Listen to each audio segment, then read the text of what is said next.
Times are tough now, guys, and it's no joke out here. That's why I'm very proud to be partnering with the Upside app. They're leveling the playing field, guys. They're giving you opportunities to earn cash back on purchases for groceries, purchases for gasoline, purchases for food. These are the things we all spend our money on all the time. I believe in Upside. I use Upside weekly.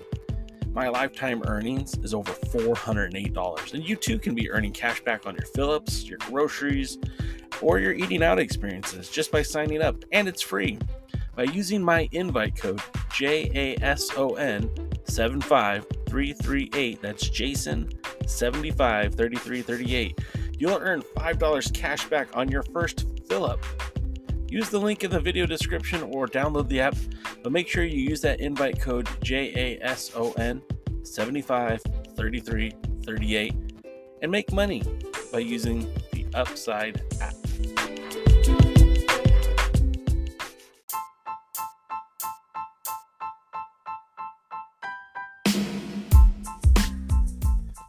It has been 23 days into the new year, and I'm just now getting around to putting some dang old content up here on the Alliance Blog podcast. I apologize profusely. Of course, we do live streams every Tuesday, Wednesday, and Thursday, but I haven't been on here in a while, and I regrettably,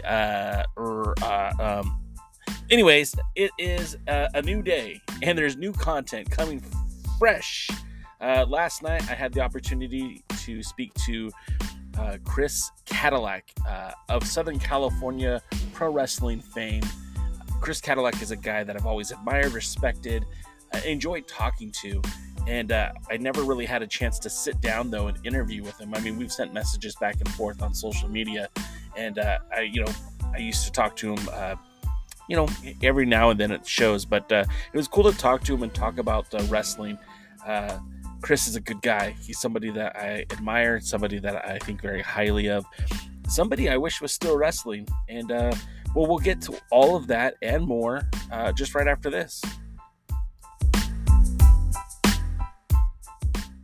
What is up, everyone? Welcome to the Alliance Blog podcast, a presentation of alliance-wrestling.com, the premier source for news and information for the National Wrestling Alliance. I am joined today by what I consider SoCal royalty. Yes, my friends, we're talking about a guy who's held cruiserweight championships, lightweight championships, tag team championships. He really was a stalwart of the junior heavyweight division here in Southern California. And as I was talking to a friend today, I kind of mentioned how you were kind of like the gatekeeper. It felt like for Southern California, like if someone could have a good match with you, like you would see them kind of take that next step in the world of professional wrestling. Of course, been wrestling. You got into wrestling around 2008 with Jesse Hernandez at Empire Wrestling Federation, right? Yeah, absolutely. Jesse, a little bit before that. Sorry. I think it was 2007. But yeah, it was.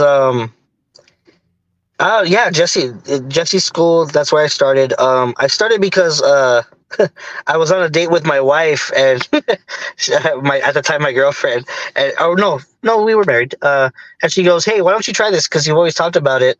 Why don't we go to the training right now?" And I'm like, "Are you serious? Like, this is on a whim. This is like it was her idea on a whim to do it."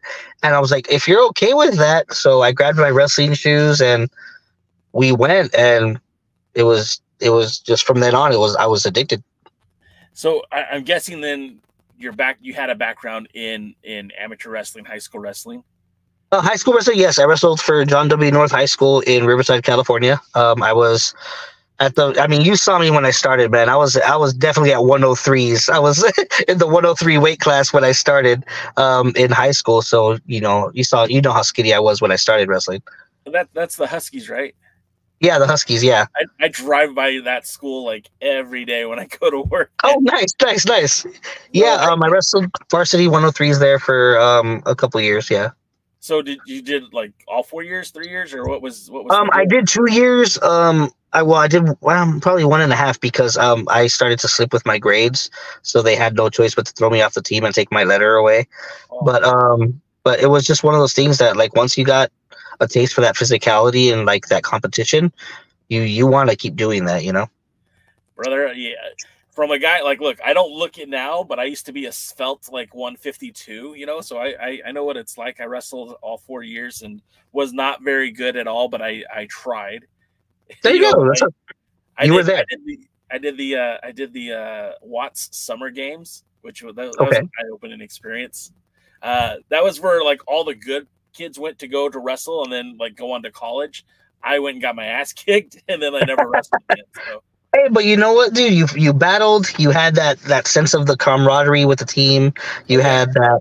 You know that's what matters. What was your favorite move to do in high school wrestling? The 3/4 pin. So like you know how like you have to you start off in referee's position with the guy on bottom. Yeah. Yes, exactly. So I would wrap my ankle around his, reach under and pull his neck down just to roll him over and pin him that way. That was my favorite. That was my go-to. That was my big go-to because a I lot of know. people didn't leave Go all ahead. fours. I know a lot of people. It has different names. Our school we called it the lateral. So you'd get the Mm. overhook, underhook, and Yep. then flip them. Oh, You kind of that throw was the shoulder. You kind of throw your shoulder underneath their chest and try to like lift them up. Yeah, dude, that was my favorite. I would always go for that. I did it so hard my senior year at CIF that I threw my back out, and that was Oh, that must have hurt. yeah. It is what it is. I mean, Oh like man. you wrestled, everything Yeah. hurt. Like I Oh, don't dude. remember. Yeah. I don't remember it Absolutely. not hurting.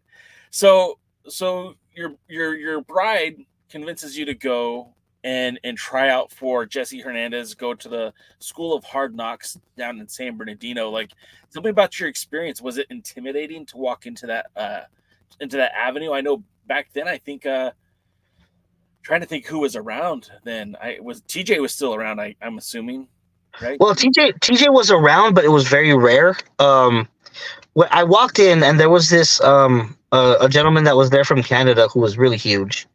Um, um, a smaller guy that wrestled with this guy. I think he was from Canada, but no, I think he was more from Oregon, where the other guy wrestled from. But the person I met first and foremost was a wrestler that I was married to when I first started, named Jeremy Yeager. Yeah. Jeremy and I hit it off big time because we were both the same size.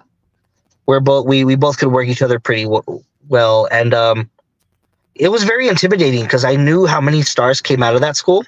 Yeah. I knew how many people with notable. I did my research. Okay. A funny story about that, me doing my research, was the first time I met Ryan Taylor.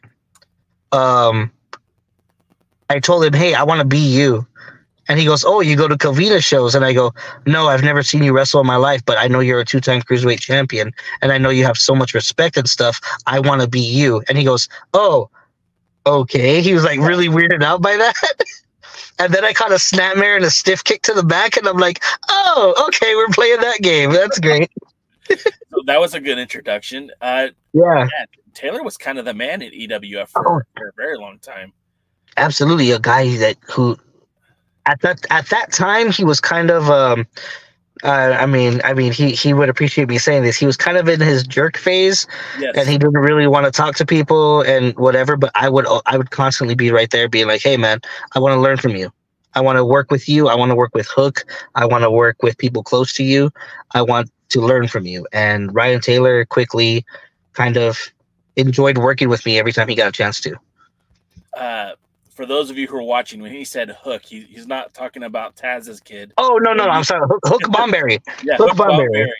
And then Ryan Taylor at that time, he was the NWA Heritage Champion, very cocky. Yeah. I know that at more than one occasion pissed off the promoters when he was champion. So like, he's definitely grown a lot as a human being, and I love that guy. I kind of wish. Me too, man. It's beautiful to see because he became like I said, he was very intimidating to talk to when I first walked in. But now he's one of my best friends, and my kids call him Uncle Taylor. So like it's a beautiful thing. It's beautiful to watch a human being grow like he has. Oh yeah. But yeah, he knows he was a jerk. Well, when you see him next, tell him that J Cal said hi, because I love that guy, and I definitely will. he's one of the dudes who I really helped. I didn't help, excuse me. He really helped put SoCal on the map, and I kind of wish he'd Amen. get more credit for all his accomplishments while he was working. But Amen to that. let's get back to you. When you walk into the School of Hard Knocks, how did you find Jesse Hernandez? How did his personality come off to you when you first met him? To be honest, okay, he had a salty relationship with somebody who called themselves a promoter in Southern California. A guy who ran a very terrible Fed, I guess. A guy who put an ad in Rolling Stone magazine for wrestlers in the Inland Empire. A guy named Joe Cantrell. But I mean, if you want to bleep his name, you can. No, it's fine. That was the first time my wife hit him up for me, and that was the first time I ever got into a wrestling ring. And my wife, God bless my wife, dude, because she was the type of person that could see things that, I'm happy to be in a ring. I'm happy to just be in a ring and, get some work in. But my wife's going, this isn't legit. My wife's like, you need to get out of here. This is not a good place. Don't make friends with this guy. Don't do this. And I told Jesse that the first time I showed up, and he didn't have to take a chance on me, but he did. Yeah. Because this guy had screwed him over so much, and I just dropped that name, and he could have told me to leave, but he didn't. know. And for those who are listening right now, we have a couple people in the chat. Back then there weren't a ton of places to train in Southern California. There was a school in San Diego. There was a school in San Bernardino. There was a few schools in Los Angeles, but nothing really like adjacent to the Inland Empire that wasn't Jesse Hernandez. And the thing about Jesse is he's kind of one of those legendary promoters. We talk about a lot of the wrestlers that came from Jesse Hernandez school. You guys might recognize like Rocky Romero, Ricky Reyes, TJ Perkins. Even though Frankie Kazarian started elsewhere, he got a lot of training there at EWF. And then we mentioned Ryan Taylor, and of course Scorpio Sky spent a lot of time there as well. Yes. There was a lot of talent that came. I just saw him on Sunday, 2 Sundays ago at Championship Wrestling TV taping. Oh, and, Sky is Sky is the person, man. Don't get me talking about Scorpio Sky because I'll cry. All right, then. He bought me an energy drink, which he totally didn't have to. I was like, "You're just shooting the shit." That's the type of dude. Okay, real quick. Sky is probably one of the best friends I have ever made in wrestling because after my wife passed away, Sky got her GoFundMe link to everyone, and he was the reason that my wife had the funeral she had. Honest to God, I had people who had never met me donating money to my wife's funeral. Cody Rhodes donated money. A lot of other people in AEW at the time donated money. He just told a friend of mine, get me the link and I'll get this to the right people. And I remember calling Sky that night, the same night, crying, saying, my kids love you. I love you so much. You didn't have to do this. And he goes, what do you mean I didn't have to do this? This is the very least. And Sky long story short, I love Scorpio Sky very much, and I would do anything for him. Bro, you and I are on the same page with that. I guess that's kind of why we get along so well. Good dude, and I didn't know that story, and that just a wonderful, solid dude that you've never heard a bad story about because he's always so genuine and always so kind to everyone. The times I have heard people try to talk shit about Sky, I'm quick to shut it down. Like, nope. Oh, absolutely, and that's all jealousy. That's all jealousy. Yeah, that's all that is. But yeah, sorry, I'm tearing up. No, I was too, man. I had met your wife a few times. I met her at AWS. She was a sweetheart. She was 100% behind me in my wrestling endeavors, and rest in peace, Tiff. I love you. Yeah, she was one of a kind, man. Absolutely. So let's talk about more. Let's talk about your wrestling. Let's talk about why. I'm kidding. We spent a lot of time. I mean, you spent a lot of time at EWF, but that certainly wasn't the only place you wrestled. I mean, I was looking at some of the promotions you were working for today, and I mean, we're talking. Of course, EWF was like your home location, but you're down in San Diego, SoCal Pro, working with Yes. New Wave Pro Wrestling. I know you worked for our pal Lalo in Pro Wrestling Coalition. You worked at Mach 1. You basically were working a lot of those at the time. They were all affiliated through the NWA by way of Dave Marquez and Championship Wrestling from Hollywood. Yeah. Then NWA, or I guess it was NWA Pro back then. Let's talk about your branching out from EWF. Well, sorry, I feel like Chris Farley right now. Wasn't it cool when you did that? No, please, by all means. Let's get back to EWF though. Like, how long? Obviously, when you train to become a pro wrestler, the idea is you want to get in that ring. You want to get in there as quickly as you can, but of course, you want to go in there when you're qualified to. How long did it take for you to go from training to actually working your first show? And do you remember where you were for your first show? Oh yeah, I was in Covina, California for my first show. I was there to help set up the ring. But before that, it took me 7 months to get asked to get put on a show. 9 months to get put on a show because I couldn't afford gear. Oh shit. The late great Cincinnati Red, love him to death. That man.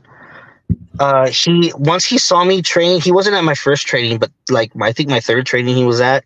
Once he saw me, he wanted to work with me, and he would not get in the ring, but he'd tell me, "Hey, try this with your left hand, try this with your right arm, whatever. Like let's see how this looks." And he would have all these ideas for me, and he told me to look up a lot of wrestlers that I looked up to that I emulated. He's like, this guy would fit you. I think this guy would fit you. And he told me to watch them. And he's like, dude, you were ready like 3 months ago. It's just that I need to know that you have gear and that we could, come up with a name. And yeah, I thought they were going to come up with my name. That was really funny. But no, it was Cincinnati Red who told me I was ready before. And then one day I show up to help set up the ring in Covina, and they're like, hey, do you want to wrestle? And I'm like, of course. Nervously, of course. Okay, well, we want to have you and Jaeger, and here's what's going to happen, blah, blah, blah. You know the rest. Yeah. Was that, I can imagine the nerves were there, but like, did you have the same, because I know when I wrestled in high school, like one of the two things that I always knew that it was going to be a good match is if I had to take a piss before. If I knew I had to go to the match having to go to the bathroom, I knew that it was going to be a good match. And always. The butterflies. Like, I never lost the butterflies. All 4 years, always. Yeah. Did you know that going into Covina that night? I mean, obviously, you didn't know you were going to, when you got there, that you were going to work. But once you found out that you were going to be on the card, did you get the butterflies? Did you have to go to the bathroom? I mean, oh yeah, man. The nervousness set in big time. I remember just, okay, well, I've done this in training a million times. We're going to work on this. We're going to talk about it. Cool. And it's Jaeger. It's the guy I'm most comfortable with, that I've been working with in training. I've been his little stunt dummy for the entire time because he already debuted. Yeah. And I'm like, okay, cool. I'm okay, so this is how, I couldn't tell that the butterflies had hit me, but he did right away. So we lock up in that match, and I start fidgeting real fast. He goes, hey, calm down, relax. And I'm like, hey, calm me down, because he went such into father mode, because he was just so soothing. And he's like, hey, relax, here we go, okay? And I'm like, oh, okay, Mr. Rogers, what are we doing next? Dude, it was perfect. He made me feel very comfortable. The butterflies went away after that, but the butterflies before my entrance for the very first time were almost diarrhea inducing. You know what I mean? Kind of so scared, and so hey, nobody is going to know who you are. This is the first time they're going to see you. What do you do to get them to pay attention to you, to like you? Yeah. And Lalo would always make fun of me because there was a couple of shows afterwards where he did my entrance just as a joke. And he's like, please like me. Please like me. So it was just, it was good times. It was nerve-wracking. Did Jaeger hit you with that tranquilo guapo? No. No, it's just I was fidgeting so much on that lockup, and he's like, "Hey, whoa, relax. Hey, all right, calm down. We're good." So it was great. So I imagine you had a lot of moments at Covina, but was that the most memorable, or do you have another moment that was just like Um. changed your life? Oh man, that's a good question. Were you there when Liger Rivera turned the heel on No, me? no. Okay. You know what? I didn't get into most of your stuff until you got to AWS, and I'm talking like Oh, there we South. go. That's a conversation We'll get for a there. bit. In New Wave, I was there for the last New New Wave Wave stuff. show, Oh, so that was. New Wave was a whole wonderful place. But Oh, and I feel like my back biggest moment in I tell Covina you, was. go I'm ahead. sorry. We're talking over each other. And the first place I ever saw you at was the Columbia Square Studios for the NWA TV taping. We'll get to Oh that. Lord, good times. When I got knocked out by Lance Cade and Trevor Murdoch, right? Yeah, yeah.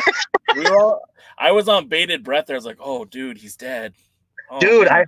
okay, on that story real quick, I was. I remember being loopy and them pulling me in the back, and my wife's sitting right there, so my wife's not really happy that I decided to wrestle those guys. Well, not decided, but I was put in that match. Right. But everybody's backstage and everybody's checking on me, and I remember the first coherent thought I had was, did I botch? Because I thought I fell on Trevor Murdoch, and Yeah. legitimately, ask Lalo this. My first words were, "Is Trevor Murdoch okay?" Amazing. I thought I fell on him, like butt wise, like just completely put all my weight on his head, Yeah. and everybody starts laughing at me, and I'm like, "Why is everybody laughing at me? What did I miss?" You know what I mean? But yeah, that was the first time you saw me. Wow, that's cool. Yes, this is kind of an NWA themed podcast. I mean, I do. Oh yeah, the NWA was amazing. We'll get to more NWA talk in a minute, but let's finish up the Covina because I am interested in hearing your best moment there. I feel like my best moment was I pretty much got to plan almost. I got to like be creative on a lot of the stuff that happened between me and Liger Rivera, and that was a lot of fun because it was I won the Great Goliath Battle Royal that year, and then that night he turns on me because it's supposed to be his moment, blah blah blah. Yeah. And then that year my son was just born, so we did this whole thing where like, I'm not gonna fight you, you're my family, and I love you very much, and blah blah blah. And as I'm walking out, he calls me a little bitch, and then this was the line I gave him. I told him, and he goes, I'm pretty sure your son's gonna be just like you. So I turned around and I ran back to the ring, and I start beating his ass. And it was a really good feud. When I beat him for the EWF American title, that was my moment. That was my holy crap, I'm here. Like, everybody in Covina is okay. I don't want to say I'm over here, but shit, they care. You know what I mean? No, I'm sorry. No, you're fine. It's YouTube. I mean, as long as we don't go on like tirades, right? But oh yeah, you were over in Covina, man. I mean, you could say that. Covina, thanks, man. I appreciate that. Covina was a hot crowd. I know that they still very passionate crowd. Yeah, yes, a very passionate crowd. It's almost like the home of the EWF. I know that it's a San Bernardino-based promotion, and a lot of the events are in the Inland Empire, but Covina just seems like home for EWF, for Jesse Hernandez. So to get that reaction from that crowd, I'm sure that was really good for you. Yeah, dude, it was amazing because it's where I made my debut, and then a few years later they care that much, and it was really cool to see, Yeah. So this is the question that I don't always ask, but I'm curious because I know there was a point in time, especially in Southern California, where everything was isolated and talent. If you worked EWF, you weren't working like a Millennium Pro Wrestling, or if you worked UPW, you're not working for XPW and things like that. When you were in EWF, I mean, you had spent some time there, but you started to branch out. Was that a conversation that you had with Jesse? Did you have to get his blessing to start looking for other work, or is that something he suggested to you? In the beginning, it was a conversation because it was like, hey, well, if you're important over here, we want to make sure you're important over there too. It seemed like a very loving conversation to have, and a very like nurturing, like, hey, we want to protect your character. Yeah. But at some point, it just seemed like well, no, you're with us. And I'm sitting there going like, well, how am I supposed to branch it? How am I supposed to get my name out there if I don't branch out? I remember one instance that there was a tag team tournament that was that happened in Mach 1. Yeah. That natural selection one that Yeah. Sean Ricker and Ryan Taylor and I were supposed to be the EWF team on that, but I was told to back out, so I was guilt tripped into backing out. So does that now? It's been a while since that's happened, obviously, and I know there's a lot of fond memories at EWF, but does that still leave a bad taste in your mouth? It does, just because that's not how it should be, you know. I mean, like, if a wrestler's ready to spread their wings and try to, like, hey, well, maybe I could be useful over here, then why not, you know? Like, but, you know, sadly, this is a money run business. This is a business, you know, it's a business. Yeah. It's a business, and you have to do what you have to do to protect it. I get that. But this person can help you along the way if they get to outstretch, you know what I mean? Yeah. Yeah, just that. And it sucks, but you know what? It's something that everyone has to deal with. It sucks now that my son wants to start trading, and I have to try to warn him about that. But you know, but I mean, yeah, it sucks then too. Let's get. I want to talk more about your son and his journey and his path. But let's talk about you branching out. Yeah, obviously, you spent a lot of time working up and down the West Coast. Like the aforementioned, you went down to San Diego working with both New Wave Pro Wrestling and SoCal Pro. You did do some matches in Mach 1 eventually. You were working APW, which I don't know if this audience might not be familiar with APW, but at one point APW was like the Ring of Honor before Ring of Honor. It was hallowed ground. An experience. Sacred ground. It was, you know, when you talk about Southern California wrestling, even though it's a NorCal area, you have to recognize what APW did for pro wrestling in the early 2000s.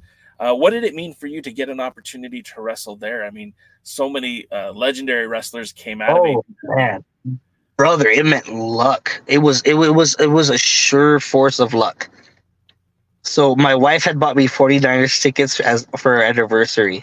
Nice. And I hit them up that weekend saying, hey, we're in town this weekend. Is there any possible way? And Roland Alexander, God, our rest in peace, Roland, such a great guy. He himself and Marcus Mack, the booker at the time, I don't know if he still is, they messaged me back saying, we saw your stuff. We would love to have you that weekend. And I'm like, oh, okay, cool. And I wrestled their top guy, Dylan Drake. And it was really dope. And they thought I did a good enough job to invite me back plenty of times. And it was one of those things, man. I grew another family, you know what I mean? Because I'm so used to everybody. I see everybody in the SoCal locker rooms. I see some NorCal wrestlers travel down, and I saw them again up there. And I'm sitting there going like, these guys are amazing.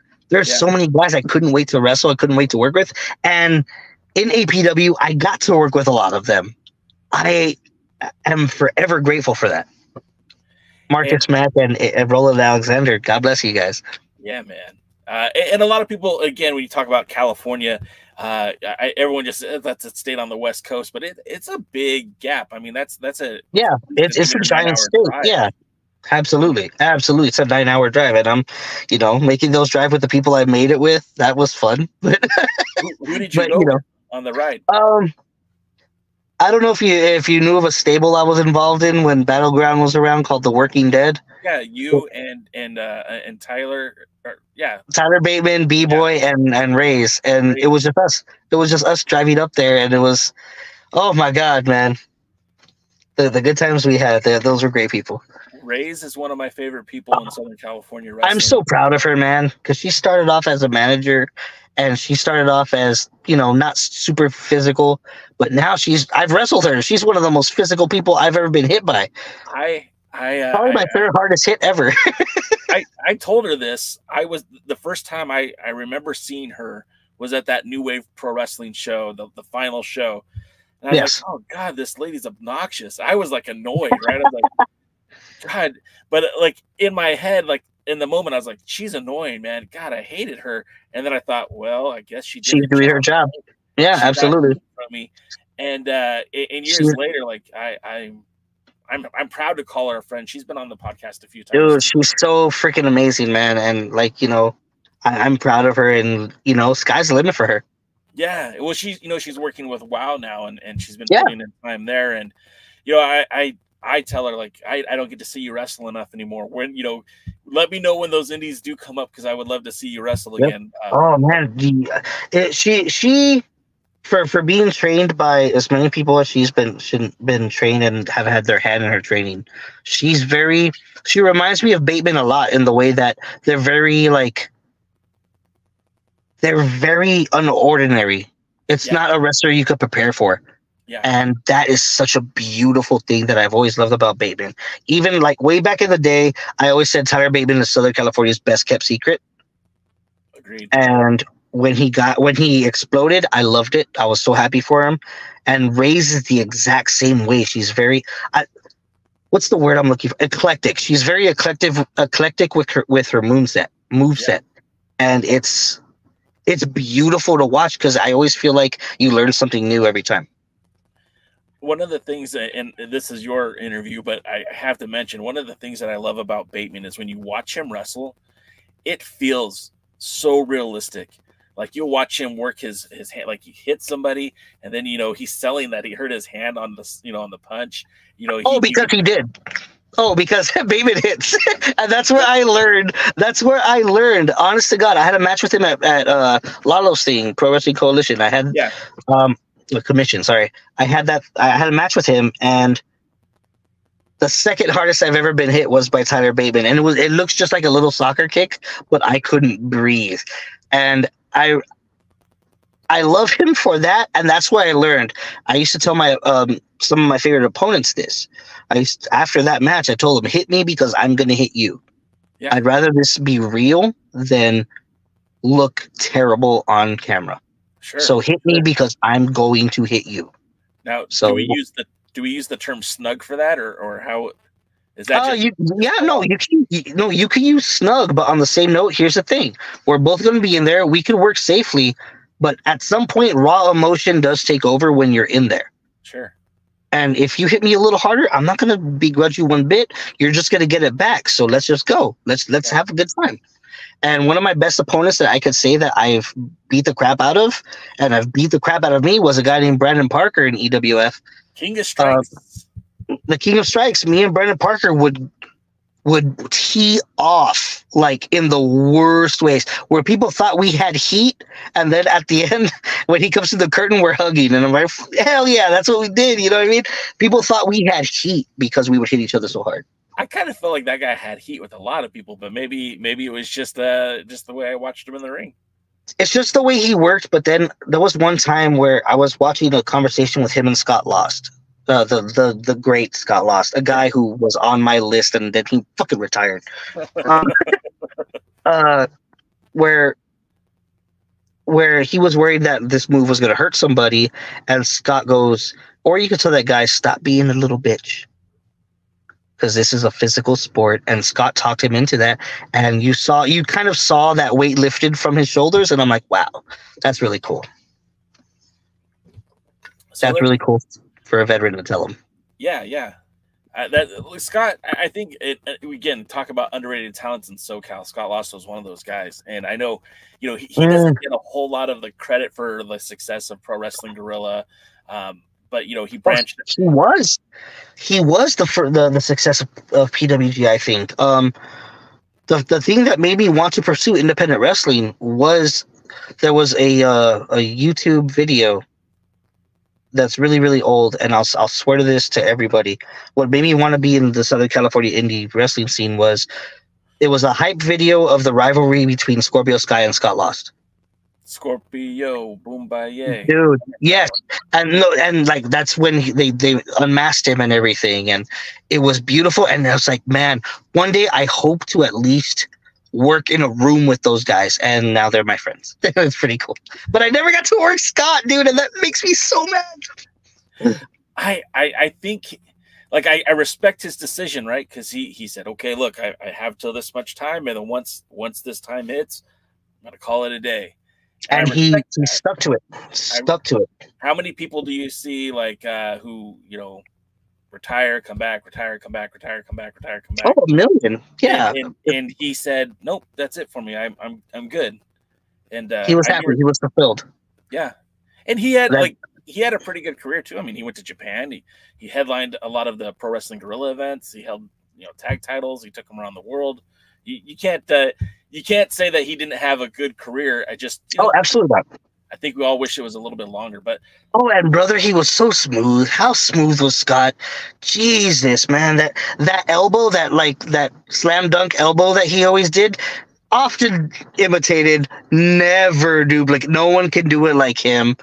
Scott was the guy that once me and him became friends, he was my constant text in the middle of at a show. I would constantly text him and be like, hey, what do you think about this? Blah, blah, blah, blah, blah. And he would text me back. And yeah, dude, him and Mr. Amazing. Yes. They were very very hands-on, but Mr. Excitement. I'm sorry. Why did I say Amazing? Mr. Excitement. But that's the AWS conversation. We'll talk about that when we get there. We're gonna get there quickly. Just to wrap up New Wave. That's when you started teaming with Bateman and B-Boy, right?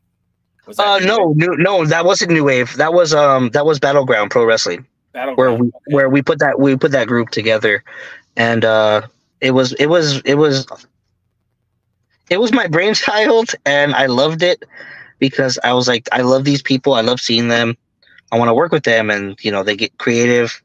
They let me have the responsibility to tell them that, and everybody was on board. So that was a lot of fun. But New Wave Pro Wrestling itself was one of my funnest places to work. The guys who ran it were very, very good guys, and they listened, and that was awesome.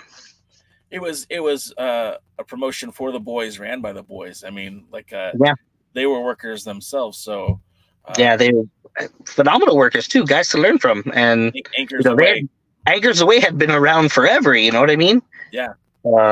Good times. One of my first EWF shows where I sat in the crowd was helping carry Ryan Stone because he slipped on water and hurt his knee on his entrance. Walking him back. No, it was legit.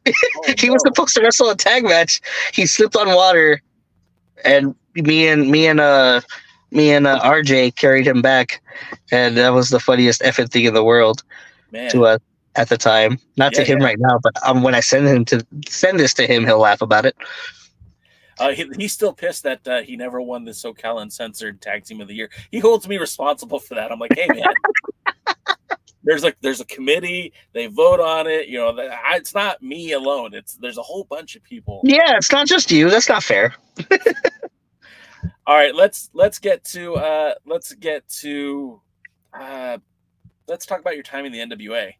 At the time, Dave Marquez was kind of like, he kind of came out of nowhere. People don't know it, but he started off doing stuff with UPWs, doing stuff with XPW. Then lo and behold, he starts promoting wrestling on his own. And he's the NWA. As far as California is concerned, he's the National Wrestling Alliance.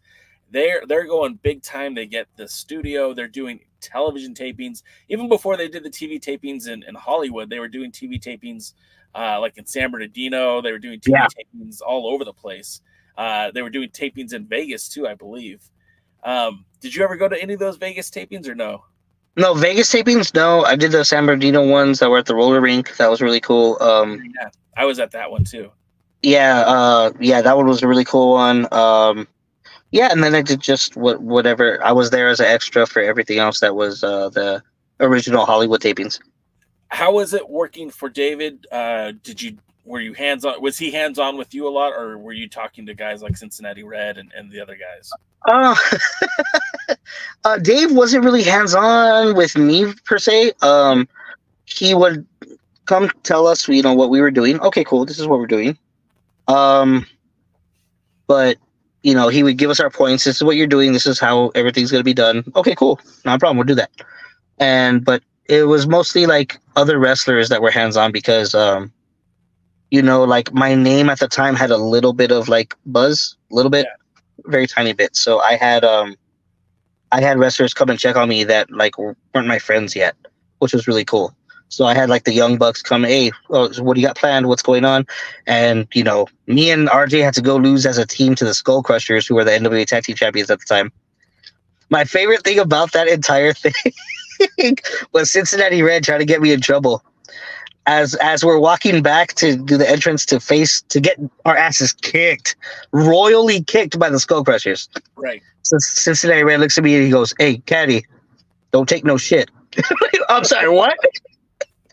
I'm gonna take everything they're gonna throw at me.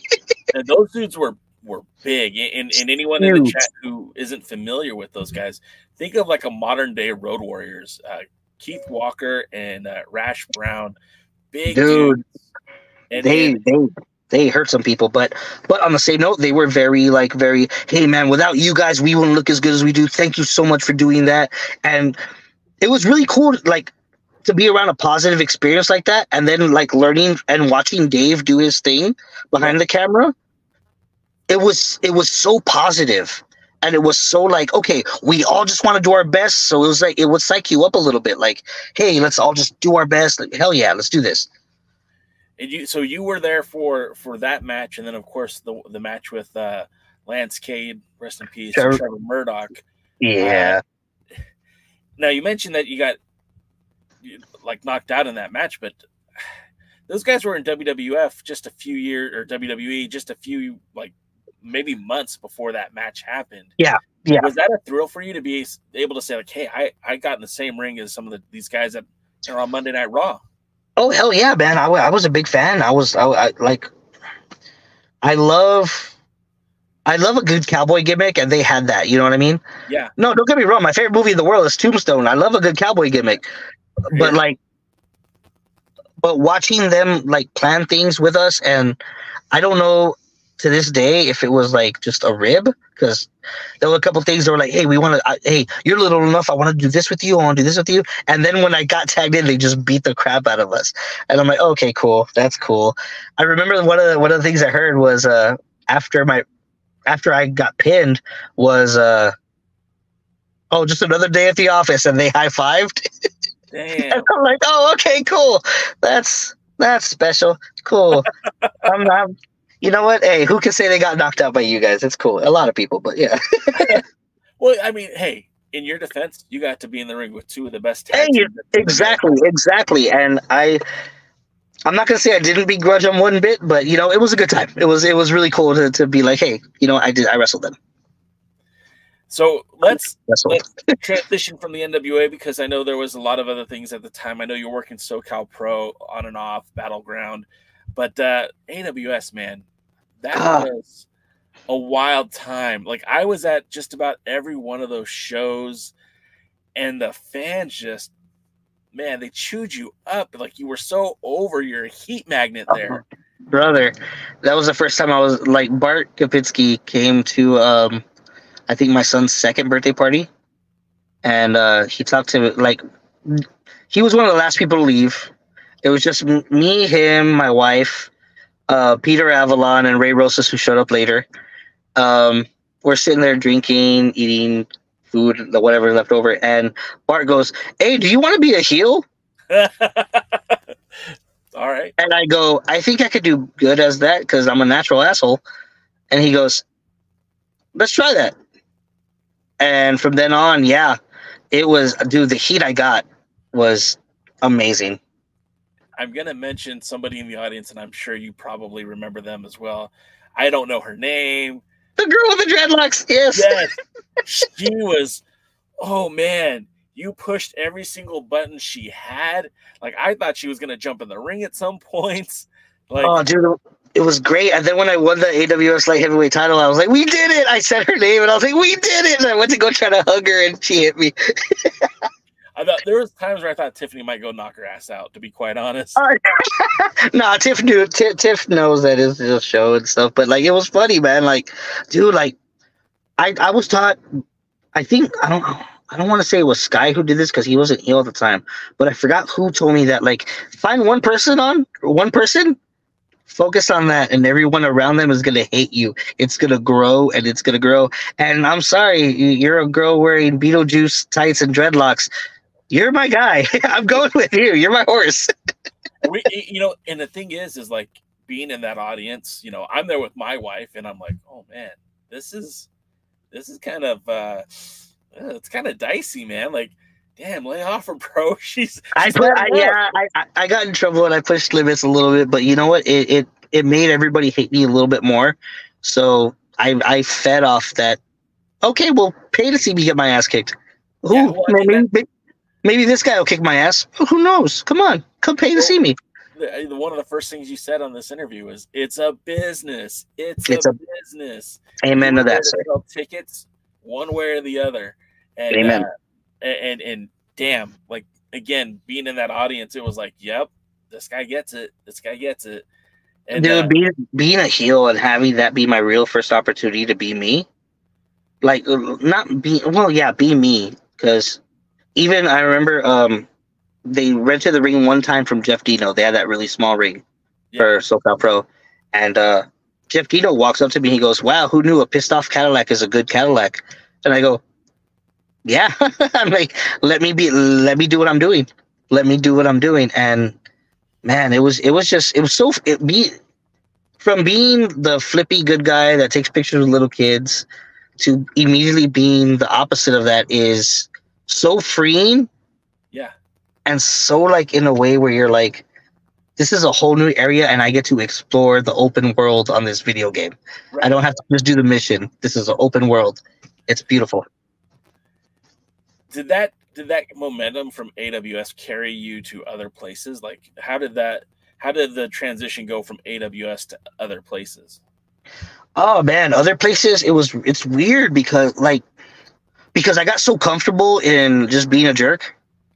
And I got comfortable in kind of being myself that when people wanted me to be a squeaky clean good guy and stuff, I forgot how to do it. I forgot how to do it. And I'm sitting there going, okay, cool. I'm going to do some flips and high five everybody. No, they're smarter than that. That's not all it's going to take anymore. Yeah. And dude, it was a relearning of what you have already learned, Going back to AWS, what did it mean to you? Like, yes, the celebration in the ring, that was fun and all of that, but what did it mean to you to win that title? Because again, like you grew up in EWF. That's where you started. But I feel like you hit your prime in AWS, and that Cadillac was certainly, to me, that's the term gatekeeper I like to use for you, because I'd see you have lots of good matches at AWS, but that moment when you won the title, like, tell me about that. Brother, that moment, it was just like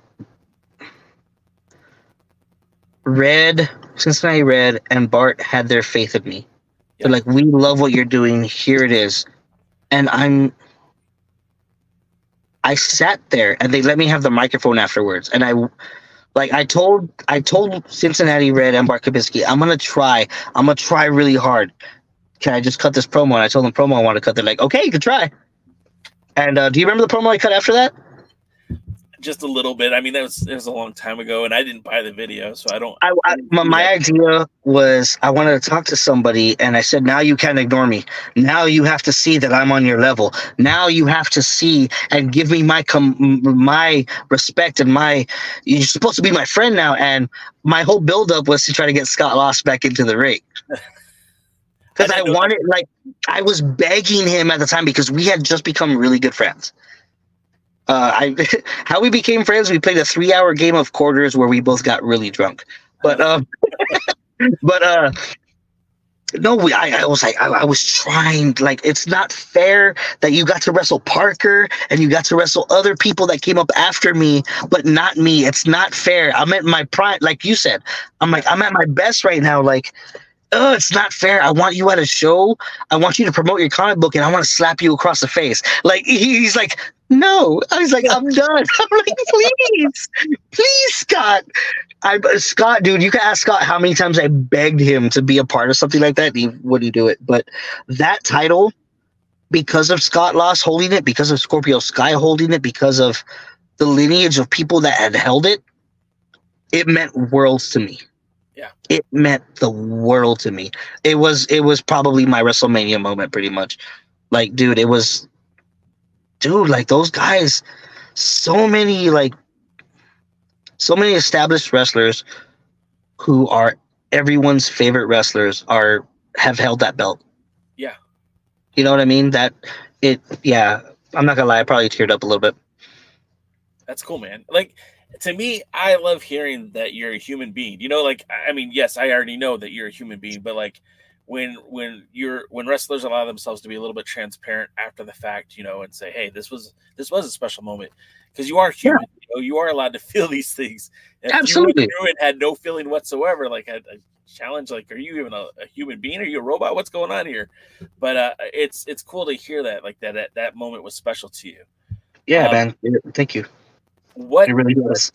what other moments in your career, and because it spanned well over 10 years, what other moments were special to you that were significant? Um oh man, It's on the just spot. damn on the spot. Like probably becoming a tag team wrestler for a little while with B Boy. Yeah.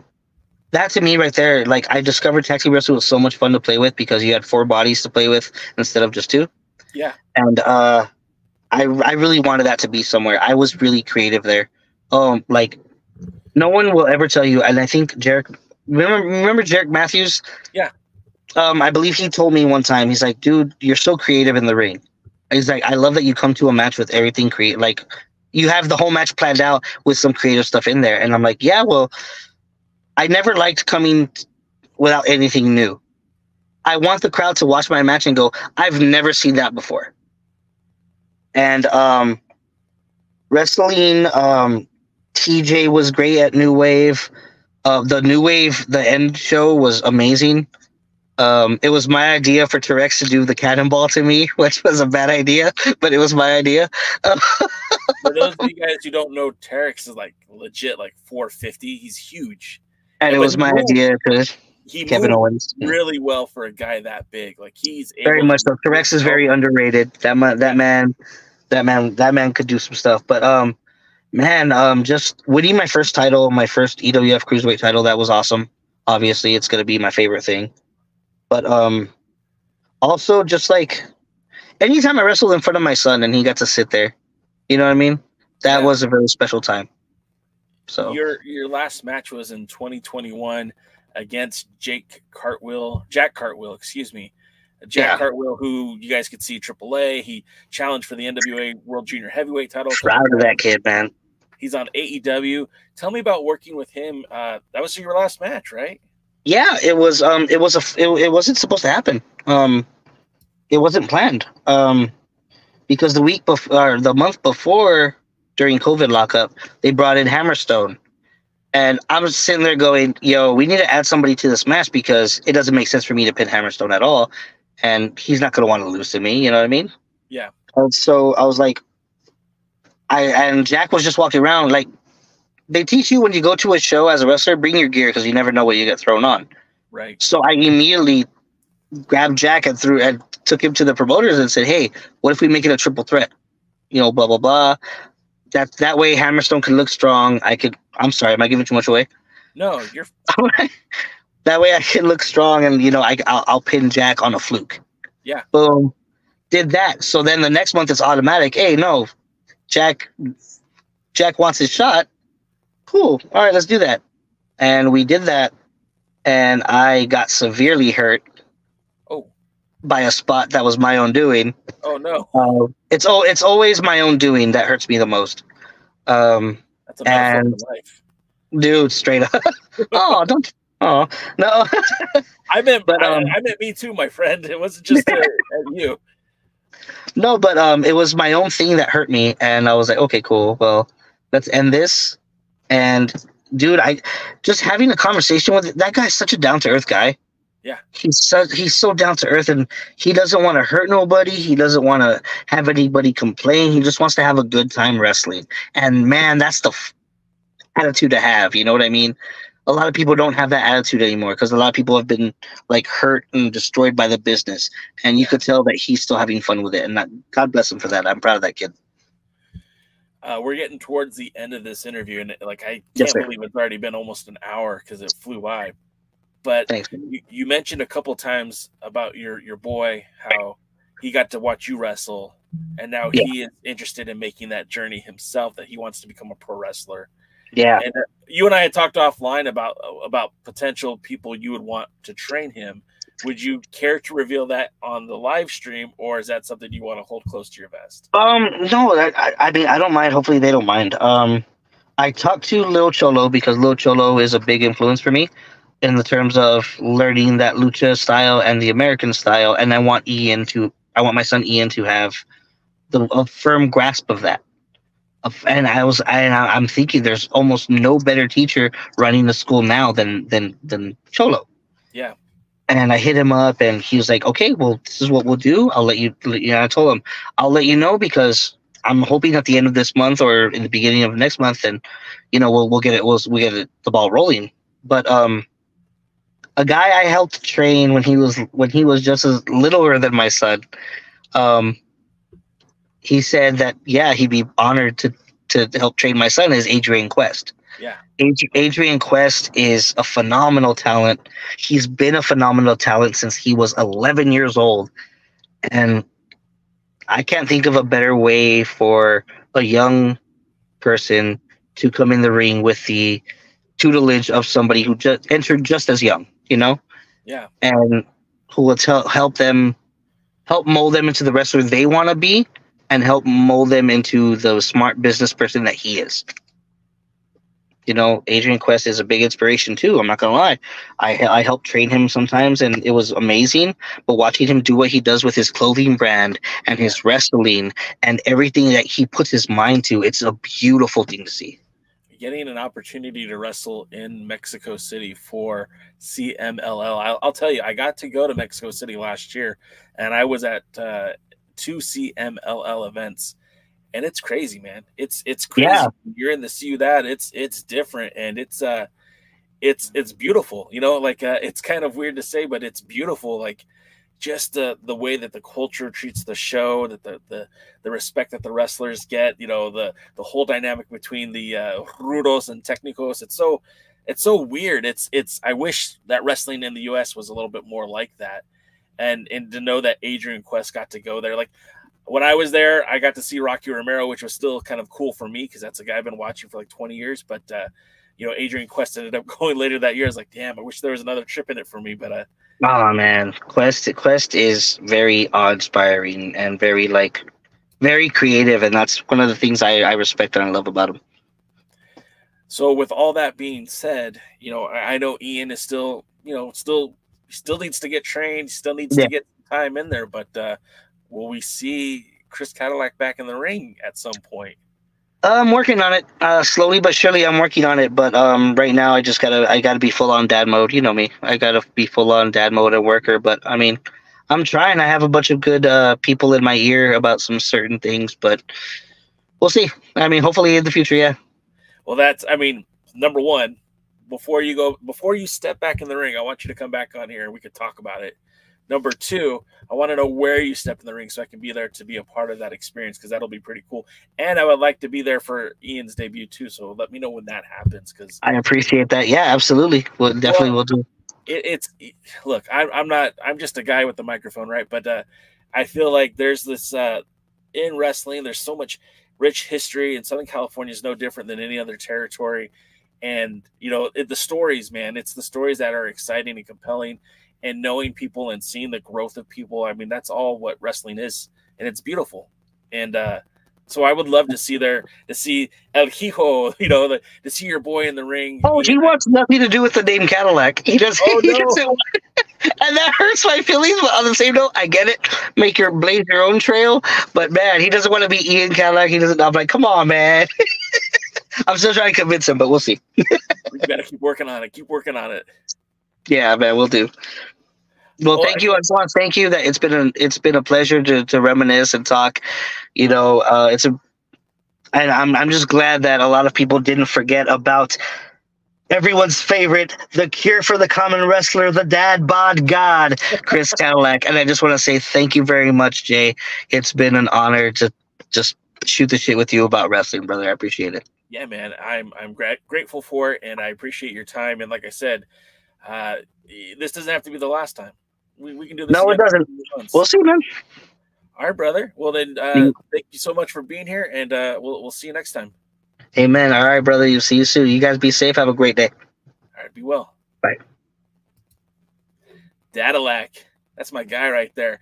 I hope you guys enjoyed that interview. Of course, we'll be back tomorrow with the pre-party. I'll be here with Poyle Del Mar. You could join us then. And then, of course, Wednesday, the other Alliance guys will be in-house.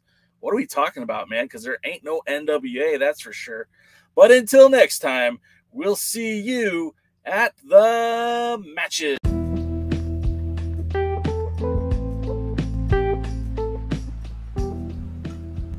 Thank you for tuning in to the Alliance Blog Podcast, a presentation of alliance-wrestling.com, the premier source for news and information for the National Wrestling Alliance. Would you consider subscribing so you never miss a new episode? You can follow us on all social media at the Alliance Blog, and we stream live on Twitch, Kick, and YouTube every Tuesday, Wednesday, and Thursday, 5 p.m., 6 p.m., and 8 p.m. Eastern at the Alliance Blog. Until then, we are the Alliance.